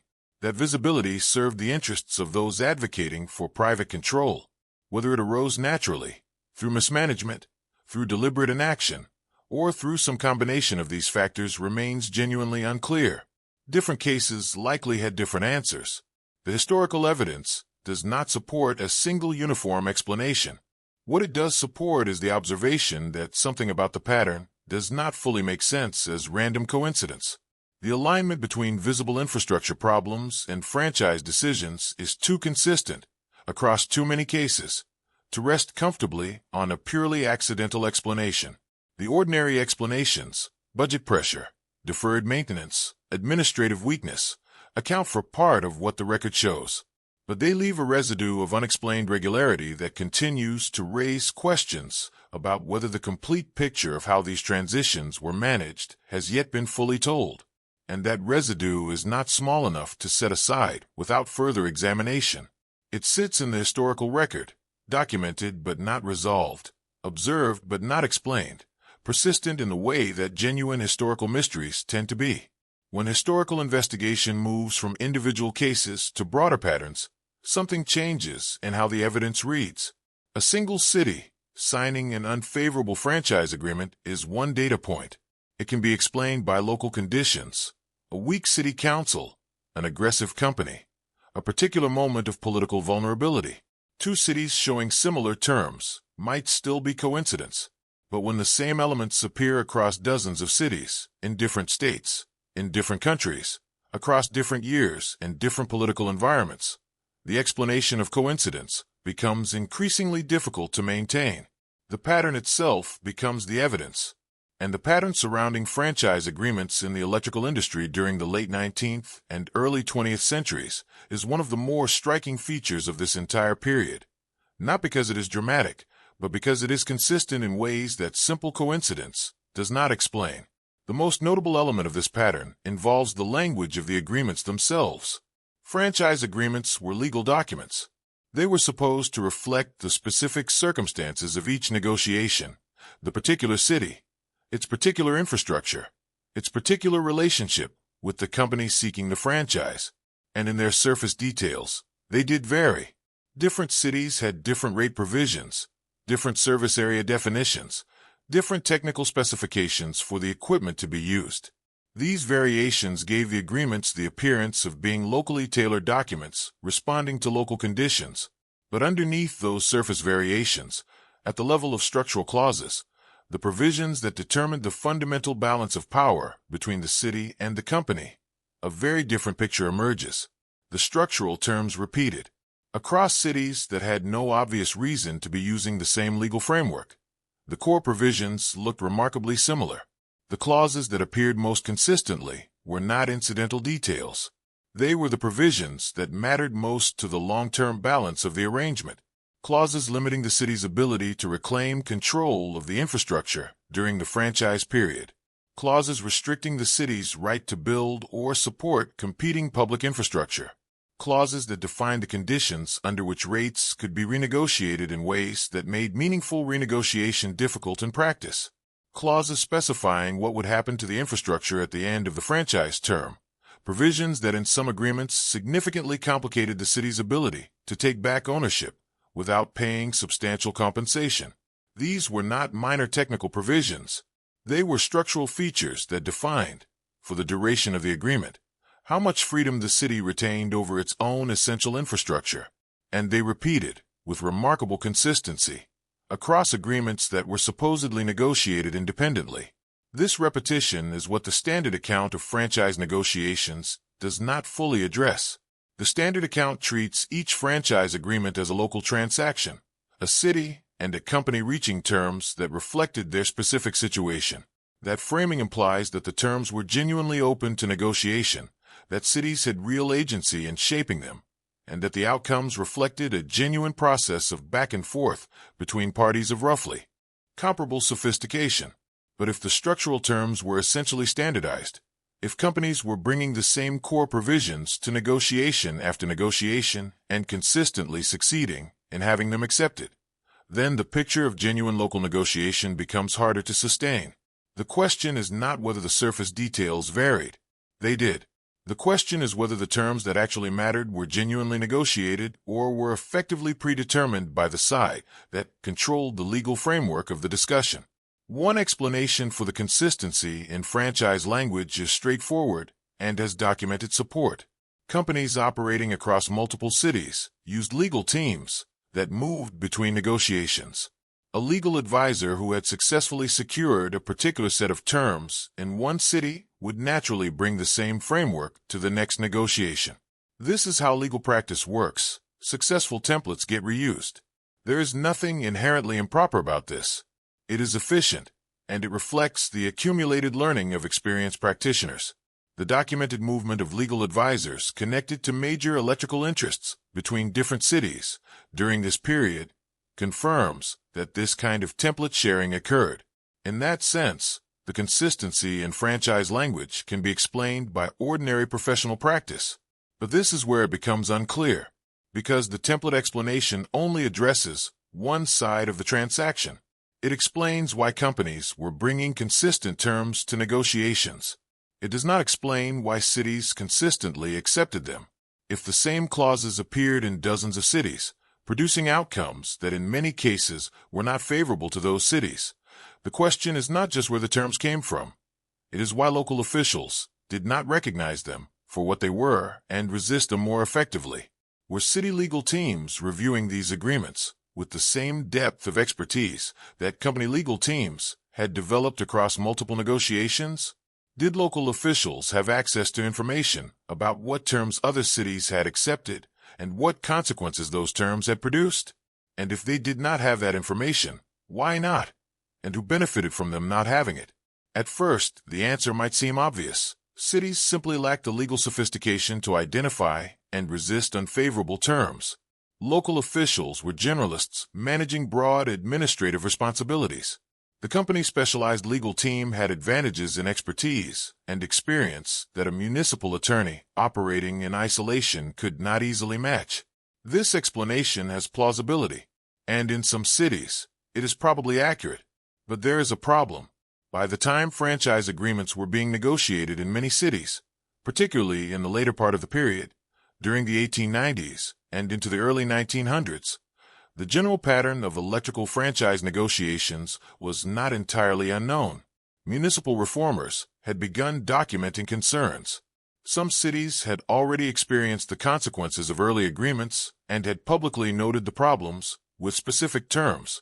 The information existed in some form to suggest caution about particular provisions. The question then is not just whether cities had access to general legal expertise, but whether they had access to the specific knowledge that would have allowed them to evaluate these particular agreements in light of what was already known about how similar agreements had functioned elsewhere. And in many cases, the historical record suggests that this specific knowledge was not available to the officials doing the negotiating. Why it was not available, whether through oversight, through the absence of effective information sharing between cities, through active suppression of relevant information, or simply through the limitations of communication in the period, is not consistently clear. But the gap between the available information about franchise agreement consequences and the information that was actually used in specific negotiations is a real feature of the historical record. And gaps in the information available to one side of a negotiation, when the other side does not share that gap, are not neutral conditions. The movement of legal advisors between cities also raises a question that is somewhat different from the template-sharing explanation. The documented cases of advisors connected to electrical interests moving between different municipal negotiations involve individuals who were, in some cases, simultaneously or sequentially working in contexts that included both private company interests and public advisory roles. The line between advising on public behalf and advancing private interests was not always clearly drawn. In a period before modern professional ethics standards for legal practice had been fully developed, the conflicts of interest that would today trigger automatic disclosure and recusal were not always recognized or addressed. This does not mean that every legal advisor involved in franchise negotiations was acting improperly, but it does mean that the assumption of clean separation between legal advice, serving the public interest, and legal strategy, serving private interests, is not consistently supported by the historical record. What the pattern of repeated franchise language ultimately suggests is something about the structure of the negotiating environment rather than about the intentions of any specific individual. When one side of a negotiation consistently uses a standardized framework developed over multiple transactions, while the other side approaches each negotiation as a fresh engagement without the benefit of accumulated experience or comparative knowledge, the terms of that negotiation are not shaped by an equal exchange. They are shaped by the structural advantage of the side that controls the framework. This is true regardless of whether anyone involved is acting in bad faith. The imbalance is structural, not necessarily intentional. And structural imbalances produce systematic outcomes, which is exactly what the pattern of franchise language across multiple cities appears to reflect. The absence of clear documentary evidence about what cities actually understood at the time of signing adds another layer of uncertainty to this picture. For many of the franchise negotiations of this period, the surviving record is incomplete. Minutes of city council discussions are often sparse. Correspondence between municipal officials and the legal advisors they consulted has frequently not survived. The internal deliberations of city governments, the discussions where officials evaluated the terms being offered and decided whether to accept them, are often simply not available to researchers examining this material. This is not unusual for historical documents from the late 19th century. Record preservation from that period is uneven, and many routine administrative documents have been lost over time. But the unevenness of the surviving record is itself notable. In some cases, the documentation that has survived is more complete on the company side of negotiations than on the city side. Company records, correspondence between legal teams, internal assessments of negotiating positions, communications between different offices of the same organization operating in multiple cities, have in some cases been better preserved than municipal records from the same period. The asymmetry in what has survived means that the perspective most fully available to researchers examining this history is, in some instances, the private company perspective rather than the public official perspective. And a history told primarily from one side of a negotiation is necessarily incomplete. This is where the explanation becomes difficult, because the absence of evidence is not the same as evidence of absence. The fact that city officials' internal deliberations about franchise terms are often not available does not prove that those deliberations were inadequate or that officials lacked understanding of what they were signing. They might have understood perfectly well and made judgments about the practical necessity of private investment, about the political constraints they were operating under, about the limited alternatives available to them, that led them to accept unfavorable terms for reasons that made sense in their specific context. The incomplete record makes it impossible to know, and that impossibility is itself a significant fact about the state of historical knowledge on this question. What remains, after examining the pattern of repeated franchise language across multiple cities and the questions surrounding the conditions under which that language was accepted, is a set of observations that hold together without producing a definitive conclusion. The consistency of structural terms across independently negotiated agreements is real and documented. The mechanisms through which that consistency was produced, primarily through the movement of experienced legal advisors connected to private electrical interests, are partially documented. The degree to which city officials understood the full implications of the terms they were accepting remains unclear, and the documentary record that would most directly address that uncertainty is, in many cases, incomplete or absent. Each of these observations is individually significant. Together, they suggest that the negotiating environment surrounding franchise agreements was not the environment of genuine, fully informed, locally responsive negotiation that the standard account implies. They suggest instead an environment in which structural advantages, in expertise, in experience, in the control of legal frameworks, consistently favored one side, whether that advantage was deliberately cultivated, naturally accumulated, or simply the product of the practical realities of how a new industry organized itself across a large number of markets simultaneously, is a question the evidence does not fully resolve. But the pattern it produced, agreement after agreement, city after city, containing the same structural provisions that consistently limited public authority and protected private control, is not in question. It is there in the record, repeated, consistent, and still not fully explained. Up to this point, the story has focused primarily on electricity, on the specific mechanisms through which cities lost control of their electrical systems, on the franchise agreements, the regulatory failures, the patterns in contract language, and the conditions under which those transitions took place.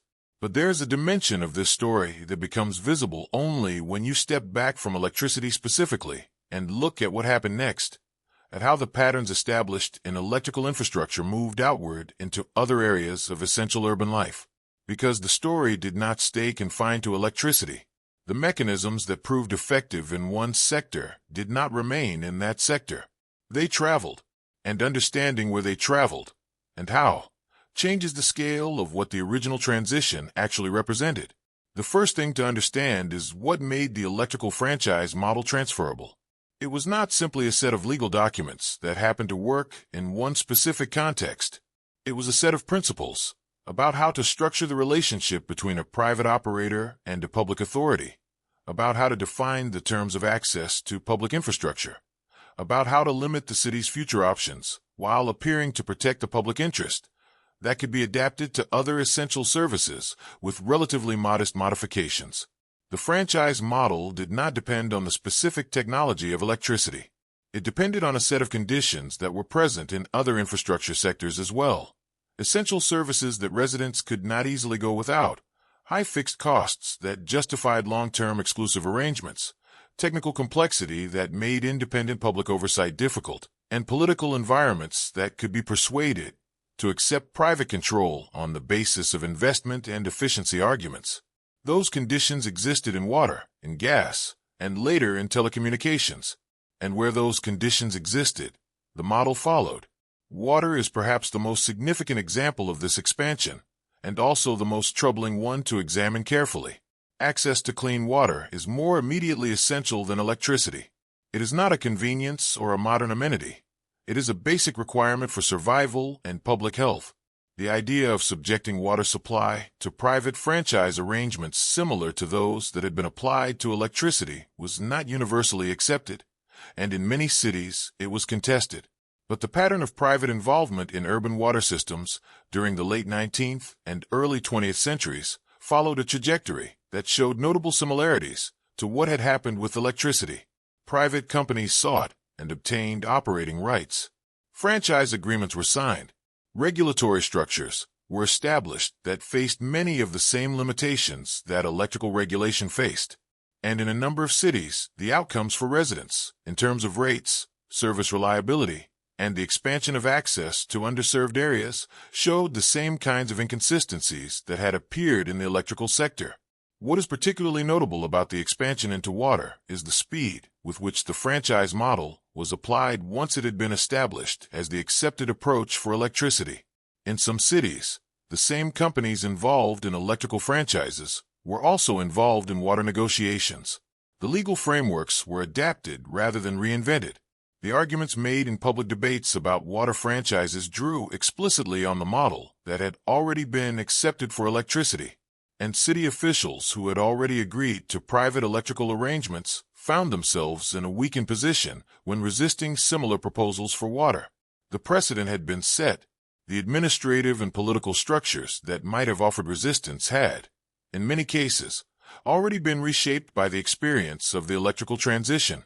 This is where it becomes unclear whether that weakening of resistance was an incidental consequence of the electrical precedent, or whether it was part of the reason the electrical precedent had been pursued so consistently in the first place. Gas networks followed a similar pattern.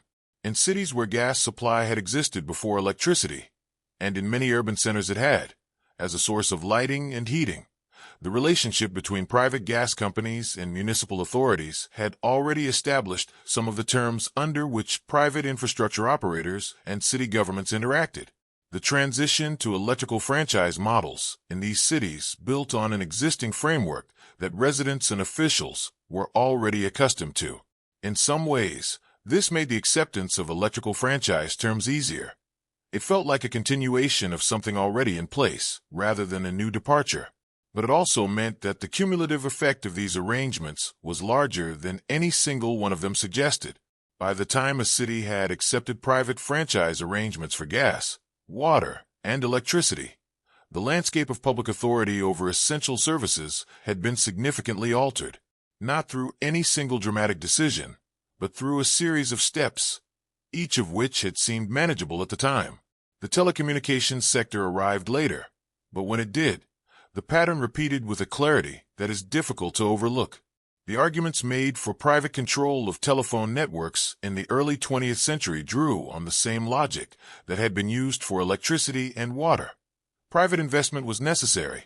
Technical complexity made public management impractical. Franchise arrangements with regulatory oversight would protect the public interest.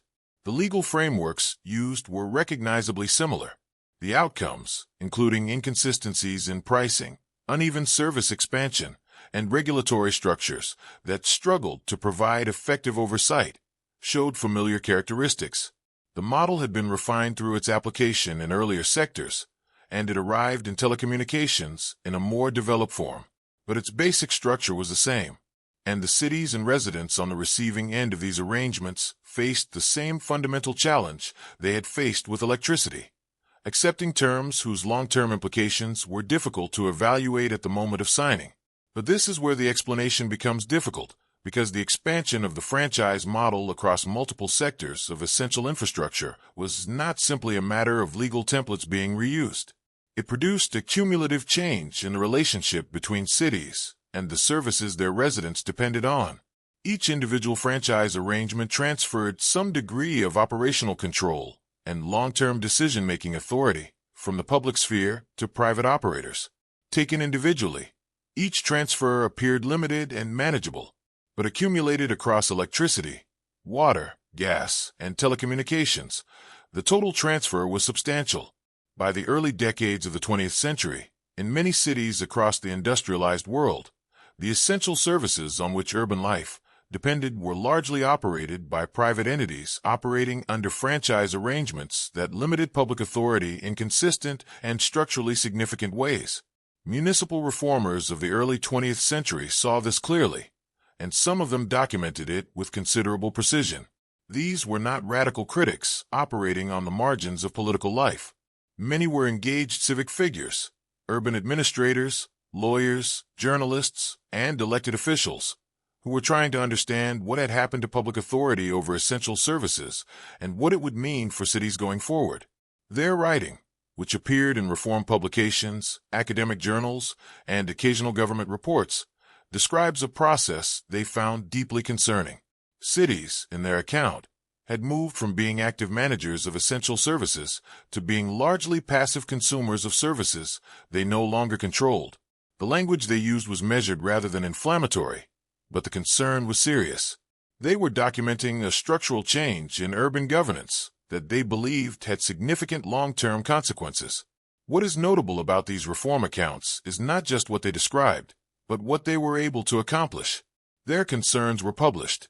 In some cases, they were debated in legislative bodies and city councils. Reform movements in several countries during this period did achieve some changes: new regulatory legislation, modified franchise terms in some renegotiations, occasional reversions to public ownership in specific cases. These were not entirely negligible outcomes, but the structural changes that the reformers were describing, the fundamental shift in the balance of control between public authorities and private operators across multiple infrastructure sectors, continued largely without reversal. The reforms that were achieved operated within the framework that had been established, rather than significantly altering that framework. And this raises a question that is genuinely difficult to answer. Why did the structural changes persist despite the documented concerns and the organized efforts of reform movements? What made the framework so resistant to the changes that reformers were advocating? Some believe the answer lies in the political economy of the period, in the concentration of resources and influence on the private side that made sustained reform difficult to achieve against organized opposition.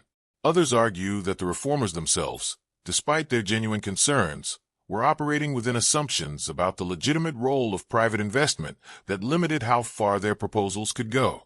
Still others point to the legal constraints created by the franchise agreements themselves. The very terms that reformers were criticizing had been written in ways that made them difficult to challenge or reverse without significant financial cost to the cities involved. Each of these explanations has supporting evidence. None of them fully resolves the question of why the structural changes proved so durable. Public understanding of these systems also shifted in ways that compounded the problem. As infrastructure became more complex, technically, legally, and financially, the knowledge required to evaluate it effectively moved increasingly into the hands of the entities operating it. In the early years of electrical development, the technology was novel, but not yet deeply specialized. Educated citizens and local officials could engage meaningfully with questions about how systems should be built and operated. But as the industry matured, as the technical and financial structures grew more intricate, as the legal frameworks became more elaborate, the gap between specialist knowledge and public understanding widened. Independent assessment of how infrastructure was being managed became harder to conduct and harder to communicate. And without accessible, independent assessment, public oversight became more dependent on the information provided by the private operators themselves, which was precisely the information environment that regulators had struggled with from the beginning. This narrowing of public knowledge was not only a consequence of growing technical complexity, it was also a consequence of institutional change. As operational knowledge concentrated in private companies, the public sector gradually lost some of the human capacity required to evaluate infrastructure independently. Engineers and technical specialists who might otherwise have worked in municipal administration found more attractive opportunities in the private sector. Institutional memory about how public systems had worked and what the alternatives to private management looked like in practice gradually faded. The municipal reformers of the early 20th century were, in some ways, among the last generation to have direct access to the institutional knowledge of what active public management of essential services had looked like. Their successors operated in an environment where that knowledge was less available and where the private model had more fully become the assumed default. What remains genuinely unclear, and what the historical record does not resolve, is the question of intent. The expansion of the franchise model from electricity to water, gas, and telecommunications produced outcomes that consistently favored private operators over public authority. The structural features of the model, the long durations, the limiting clauses, the regulatory frameworks that struggled to provide effective oversight, were applied repeatedly across different sectors and different contexts with similar results. Whether this consistency reflected a deliberate strategy pursued by identifiable actors with a clear vision of where the process was leading, or whether it reflected the cumulative effect of many separate decisions made by different people in different contexts responding to immediate practical pressures, is a question the evidence does not clearly answer. Some researchers believe the expansion was too consistent and too structurally coherent to have been entirely unplanned. Others argue that similar outcomes across different sectors reflect similar structural conditions rather than coordinated design. The disagreement between these positions has not been resolved, and it may not be resolvable from the available historical record. What is clear is that the outcome, cities progressively losing operational control and long-term decision-making authority over the essential services their residents depended on across multiple sectors over several decades, was significant. It shaped the relationship between urban populations and the infrastructure of their daily lives in ways that persisted long after the specific franchise agreements of the period had expired or been renegotiated. And the full implications of that shift, both for the cities that experienced it and for the broader question of how public authority and private interests interact in essential service provision, continue to be examined without having reached a settled conclusion. One of the things that makes this history genuinely difficult to resolve is that serious, informed people who have studied the same evidence have reached meaningfully different conclusions about what it means. This is not a case where one interpretation is clearly supported by the facts and others are clearly not. The evidence is real, but it is also incomplete. It is suggestive in places, ambiguous in others, and absent entirely where it would matter most. And into that space of incomplete evidence, different analytical frameworks produce different readings of what actually happened and why. Understanding those different frameworks, what they argue, what supports them, and where they struggle, is essential to understanding the full picture of how early cities lost control of their power systems. Because the answer depends, in part, on which questions you think are most important to ask. The first perspective worth examining in detail is what researchers sometimes call the regulatory capture thesis. This is a framework that has roots in political economy and that has been applied to a wide range of industries and regulatory contexts, not just the early electrical sector. In its most general form, the regulatory capture thesis argues that regulatory systems created to oversee powerful private industries tend, over time, to be shaped by the interests of those industries, rather than the public interests they were ostensibly designed to protect. The regulated entities have stronger incentives to engage with regulatory processes than the diffuse public does.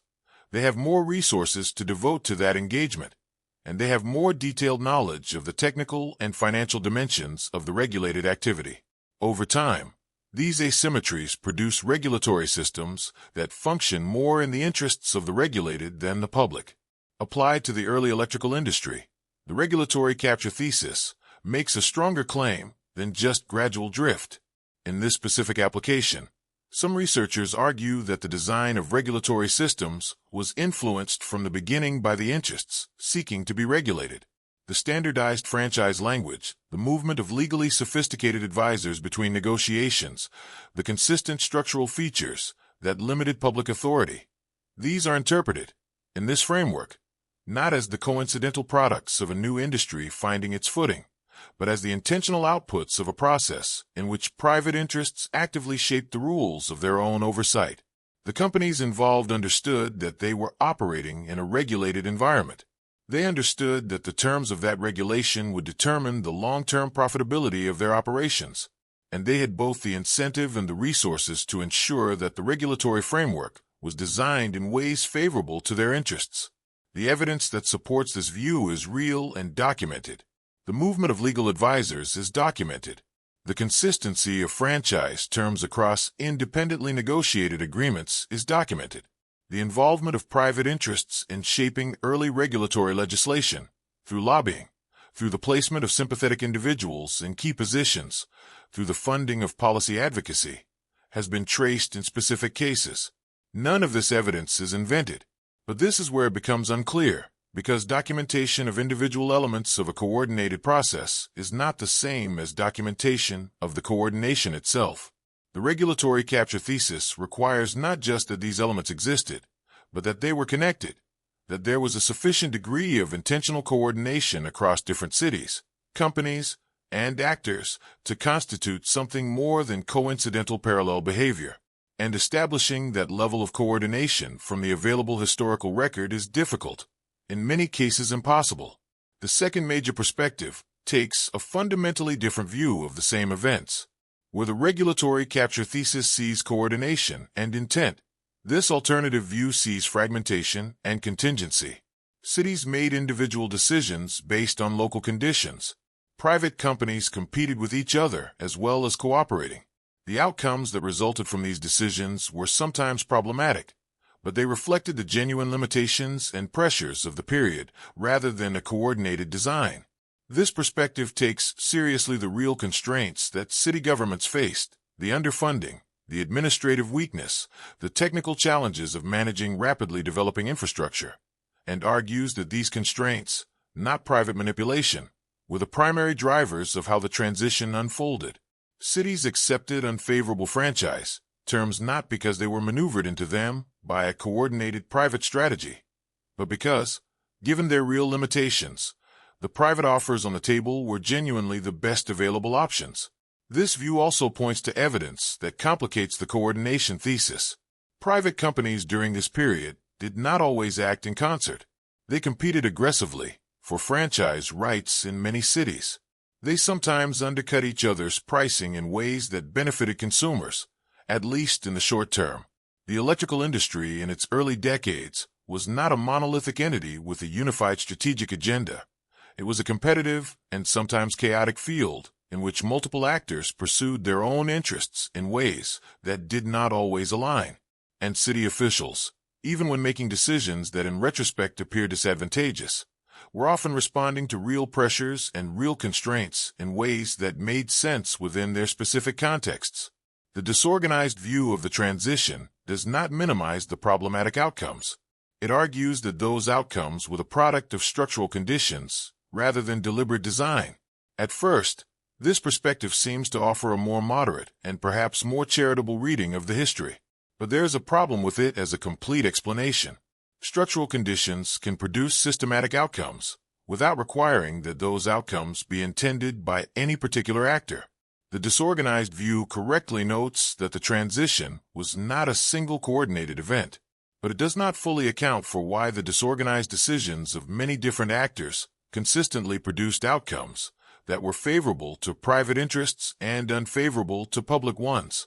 If the transition were truly the product of local conditions and genuine limitations, one would expect the outcomes to be more varied, some cities achieving genuinely favorable franchise terms, others not, with the variation reflecting the specific conditions in each place. But the outcomes were not that varied at the level that mattered most. The structural features of franchise agreements, the provisions that limited public authority and protected private control, were remarkably consistent even across the disorganized landscape the second view describes. The third perspective shifts the analytical frame in a different direction. Rather than focusing primarily on intent, whether the outcomes were deliberately designed or accidentally produced, this view focuses on the design of regulatory structures themselves. Its argument is that the mechanisms created to oversee private utilities were inadequate from the beginning, and that this inadequacy was the primary cause of the problematic outcomes that followed. The regulatory commissions were under-resourced. The enforcement mechanisms were weak. The information flows that regulators depended on were controlled by the regulated entities, and the result was that regulation, however well-intentioned in design, could not effectively constrain the behavior of private operators in practice. This is a structural argument, and it does not require attributing any particular intent to any particular actor. The system failed because it was poorly designed, not necessarily because anyone wanted it to fail. This structural explanation has considerable analytical appeal. It directs attention toward the features of regulatory design that produced poor outcomes, which is useful for understanding what better regulatory design might look like. It avoids the evidentiary difficulties of establishing intent that complicate both the regulatory capture thesis and the disorganized view, and it accounts for the pattern of inconsistent outcomes across different cities, different regulatory designs, or the same designs operating under different local conditions, producing different results. These are genuine strengths, But the structural explanation also has a significant gap. It does not fully address the question of why regulatory systems were designed with the inadequacies they had. Poor regulatory design does not arise in a vacuum. It reflects decisions about resources, authority, and information access that were made by specific people in specific political contexts. And those decisions were made in an environment where powerful private interests had both the motivation and the means to influence them. And this is where the explanation becomes difficult, because each of the three perspectives runs into a version of the same problem. The regulatory capture thesis can document elements of coordination, but struggles to establish coordination itself. The disorganized view can document local variation and genuine constraints, but struggles to explain the systematic consistency of outcomes. The structural view can document the inadequacies of regulatory design, but struggles to fully explain the origins of those inadequacies without reintroducing questions of intent and influence. The gaps in each perspective are real. They are not gaps that can be filled simply by looking harder at the available evidence, because in many cases the evidence that would resolve them does not survive or was never created. The gaps are features of the historical record, not just of the analyses applied to it. Some researchers have argued that the most productive approach is not to choose between these perspectives, but to understand them as addressing different dimensions of the same complex phenomenon. The regulatory capture thesis, in this combined reading, captures something real about the strategic behavior of private interests operating across multiple markets with consistent goals. The disorganized view captures something real about the genuinely fragmented and locally variable conditions in which individual decisions were made. The structural view captures something real about the systemic features of regulatory design that produced consistent outcomes regardless of specific intentions. Together, these perspectives describe different layers of a situation that was simultaneously structured and contingent, shaped by large-scale forces and by local accidents, influenced by strategic interests and by genuine constraints, producing outcomes that were neither entirely planned nor entirely accidental. This combined reading is intellectually satisfying in some ways. It acknowledges the complexity of the historical situation. It avoids the oversimplification of attributing everything to either deliberate design or pure coincidence. And it creates space for the genuine uncertainty that the evidence supports. But it also leaves open the question that may be most important for understanding what actually happened. If the outcomes were produced by a combination of strategic behavior, genuine constraints, and structural inadequacy, what was the relative weight of each factor in specific cases? How much of what happened in any given city reflected deliberate private strategy? And how much reflected the limitations of public administration and the design failures of regulatory systems? The combined view acknowledges that all three factors were present. It does not, because the evidence does not consistently allow it to, specify how much each one contributed. The ongoing debate between these perspectives in academic and policy discussions is not simply an abstract intellectual exercise. It has practical implications for how the history is understood and what lessons are drawn from it. If the regulatory capture thesis is primarily correct, the lesson is about the need to protect regulatory systems from the influence of the interests they regulate, a lesson with continuing relevance for contemporary infrastructure governance. If the disorganized view is primarily correct, the lesson is about the importance of building public administrative capacity before committing to private arrangements, a different set of practical implications. If the structural view is primarily correct, the lesson is about regulatory design, about ensuring that oversight mechanisms have the authority, resources, and information access to function effectively rather than nominally. Each set of lessons points toward different kinds of institutional responses. What keeps the debate genuinely open is not a failure of analytical effort. Serious researchers have examined this history carefully, using the available evidence as thoroughly as it permits. The openness of the debate reflects the genuine complexity of what happened and the real limitations of the surviving record.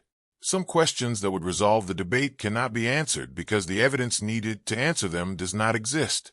And some questions that could in principle be answered with better evidence have not yet been fully investigated because the relevant documents have not been systematically examined, or because the research has not yet been done, or because the comparative framework needed to draw conclusions across multiple cases has not yet been fully developed.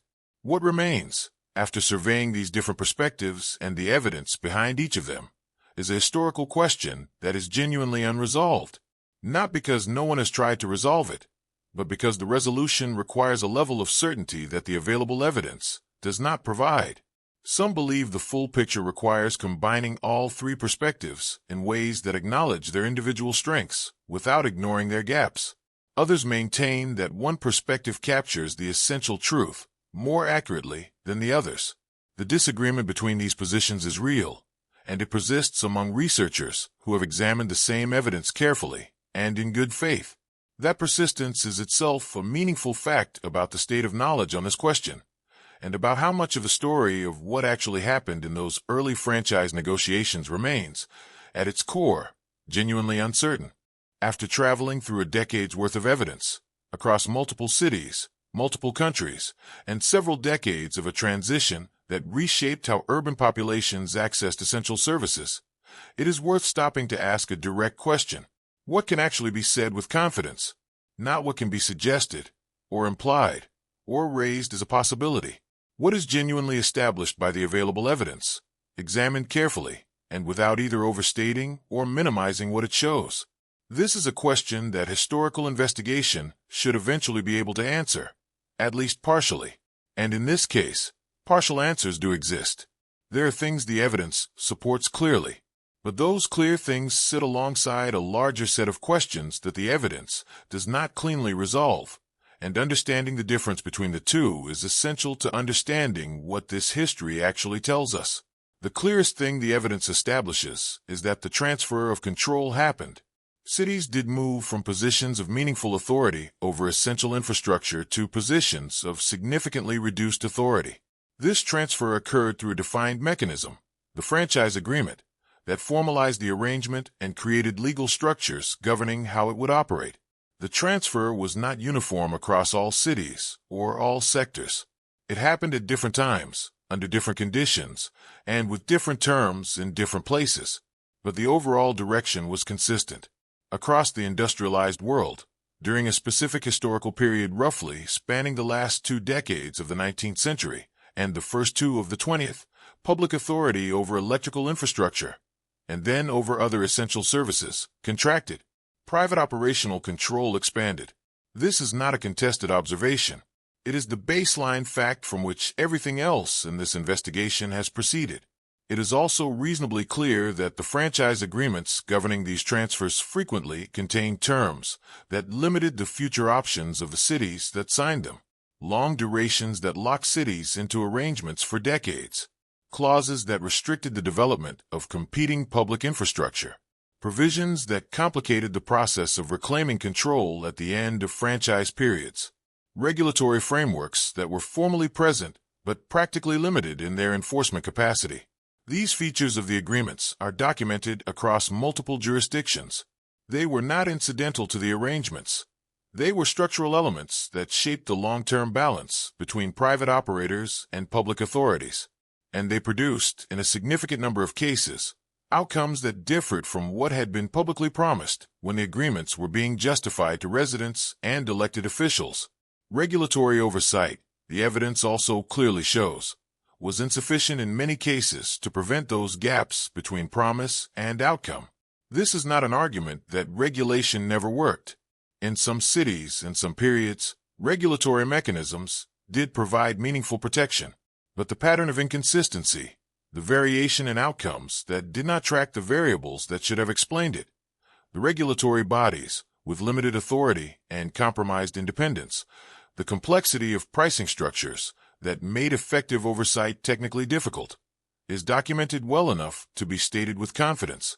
The regulatory framework that was supposed to make private control safe for public interests did not consistently function as designed. That is a clear finding from the evidence. But beyond these relatively established observations, the deeper questions remain genuinely open. And this is not a failure of the investigation. It is an honest reflection of what the available evidence supports. The first deep question is about the nature of the process itself. Was the transition from public to private control the result of deliberate coordination by identifiable private interests pursuing a consistent strategy across multiple cities? Or was it the cumulative product of many separate decisions made by different actors, responding to local pressures, producing consistent outcomes through structural forces rather than coordinated intent? The evidence relevant to this question points in different directions. Elements consistent with coordination are documented: the standardized contract language, the movement of legal advisors, the consistent structural features of franchise terms. Elements consistent with fragmentation are also documented: competition between companies, local variation in specific terms, genuine differences in the conditions and constraints facing different cities. The question of which of these better characterizes the overall process is not resolved by the available record. This is where it becomes unclear, because the answer to the coordination question matters in ways that extend beyond historical understanding. If the transition was primarily the product of coordinated private strategy, that implies something specific about how private interests operate in relation to public authority, and about the kinds of institutional protections needed to counteract that operation. If it was primarily the product of structural conditions and genuine constraints, that implies something different about the importance of building public administrative capacity and designing regulatory systems that can function effectively within those structural conditions. The practical implications differ depending on which answer is closer to the truth, and the evidence, as it currently stands, does not allow a confident choice between them. The second deep question concerns the understanding and agency of the public officials who signed these agreements. Were they uninformed? Did they not understand the long-term implications of the terms they were accepting? Or did they understand and make judgments about practical necessity, about political constraints, about the available alternatives, that led them to accept unfavorable terms for reasons that made sense in their specific context? This question is difficult to answer because the internal deliberations of city officials, the discussions where they evaluated what they were being asked to sign and decided whether to accept it, are often not available in the historical record. The surviving documentation frequently shows what decisions were made, without showing clearly how those decisions were reached or what considerations drove them. At first, it might seem that officials who accepted terms with clear long-term costs were simply uninformed or insufficiently careful. But there's a problem with that assumption. Some of the officials involved in these negotiations were sophisticated administrators who understood complex legal and financial arrangements. The idea that they systematically failed to recognize problematic terms across city after city requires some explanation. One possible explanation is informational, that they genuinely did not know what comparable agreements in other cities had produced, because that information was not systematically available. Another is structural, that even officials who recognized the limitations of the terms being offered faced political and financial constraints that left them with few viable alternatives. A third is that some officials were influenced, directly or indirectly, by the private interests they were negotiating with. Each of these explanations changes what the signing of unfavorable agreements means about the decision-making process, and the evidence does not consistently establish which explanation applies in specific cases. The third deep question is in some ways the most fundamental. Did cities actually lose something of value in these transitions, or did they trade away authority they could not effectively exercise in exchange for services and infrastructure they genuinely needed? This question does not have a single answer, because the answer varies depending on which city, which period, and which measure of value one focuses on. In cases where private franchises delivered reliable service at reasonable rates and expanded infrastructure in ways that genuinely benefited residents, the trade may have been a reasonable one given the constraints of the time. In cases where the franchise produced decades of inadequate service, rising rates, and a loss of public authority that proved very difficult to reverse, the trade looks considerably less favorable. The variation in outcomes means that a single verdict on whether cities lost or traded cannot honestly be rendered. And this is where the explanation becomes difficult, because the variation in outcomes is itself part of what demands explanation. If the franchise model was, on balance, a reasonable response to real constraints, one would expect the outcomes to have been broadly positive, with specific failures reflecting unusual local conditions. If the model was primarily a mechanism for private enrichment at public expense, one would expect broadly negative outcomes, with occasional exceptions reflecting unusual local resistance. But the actual distribution of outcomes is neither of these patterns cleanly. It is mixed in ways that do not obviously favor either interpretation. Cities in similar circumstances sometimes had very different experiences. Similar franchise terms sometimes produced very different results. The variation is real, it is documented, and it continues to resist the simple explanations that would make the overall picture easier to characterize. The incompleteness of the historical record adds a layer of uncertainty that cannot be resolved through more careful analysis of what already exists. Portions of the record are simply missing. Documents that would most directly address the deep questions, the internal negotiations between city officials, the private correspondence of the legal advisors moving between cities, the full financial records of early utility operations, have in many cases not survived. Some were never created in forms that would have been preserved. Others were lost through the ordinary processes of time. Others may exist in archives that have not yet been systematically examined. The absence of this material is not neutral. It creates a persistent asymmetry in what is knowable. The official account, the version of events recorded in formal documents, public statements, and institutional histories, is more fully represented in the surviving record than the informal processes that surrounded and shaped it. And official accounts, by their nature, do not always fully reflect the considerations and pressures that influence the decisions they describe. Some relevant documents may yet be found. Historical research on this period is ongoing. Researchers working in municipal archives, utility company records, and the personal papers of figures involved in early franchise negotiations occasionally surface material that adds new dimensions to what is already known. The possibility that more complete evidence exists and has not yet been examined means that the current state of understanding is not necessarily the final state. Some of the open questions may eventually be answered more fully than they can be answered today, but the expectation that future research will resolve all of the deep questions is probably not realistic. Some questions are likely to remain open regardless of how thoroughly the available archives are examined, because the evidence needed to answer them was never recorded or has been irretrievably lost. What the investigation has established, despite all of this incompleteness, is something worth holding clearly. A pattern exists. It is observable across enough cases, in enough different contexts, with enough internal consistency to be treated as a real feature of the historical landscape rather than an artifact of selective attention. The pattern is this: essential infrastructure transitions occurred under conditions of limited transparency, through legal frameworks that consistently favored private operational control over public authority, producing outcomes that varied in ways not fully explained by the factors that should have determined them, and leaving behind a regulatory structure that was formally present but practically insufficient. That pattern is clear enough to notice. It is documented. It is agreed upon by researchers, working from different analytical frameworks and reaching different conclusions about its causes. What is not clear is what the pattern means at its deepest level, whether it reflects deliberate design, structural inevitability, accumulated contingency, or some combination of all three. Whether the public officials who participated in it were agents of their constituents' interests, victims of conditions beyond their control, or something more complicated than either. Whether the cities that went through these transitions genuinely lost something irreplaceable, or exchanged one form of authority for another in ways that, given the constraints of the time, represented the best available choice. These questions sit at the center of the historical record without being resolved by it. They have been asked by careful researchers.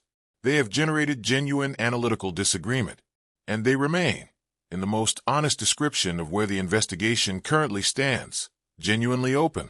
The explanation for why early cities lost power after private grids took control does exist, in partial form.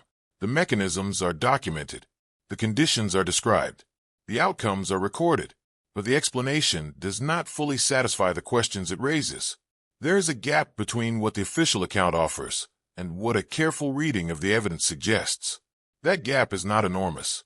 It is not dramatic, but it is consistent, present across too many cases, in too many different forms, to be dismissed as the residue of insufficient research or insufficient analytical effort. It persists because the historical reality it reflects was genuinely complex, genuinely contested, and genuinely incomplete in the record it left behind. And a gap that persists for those reasons is not a gap that closes easily. It remains open,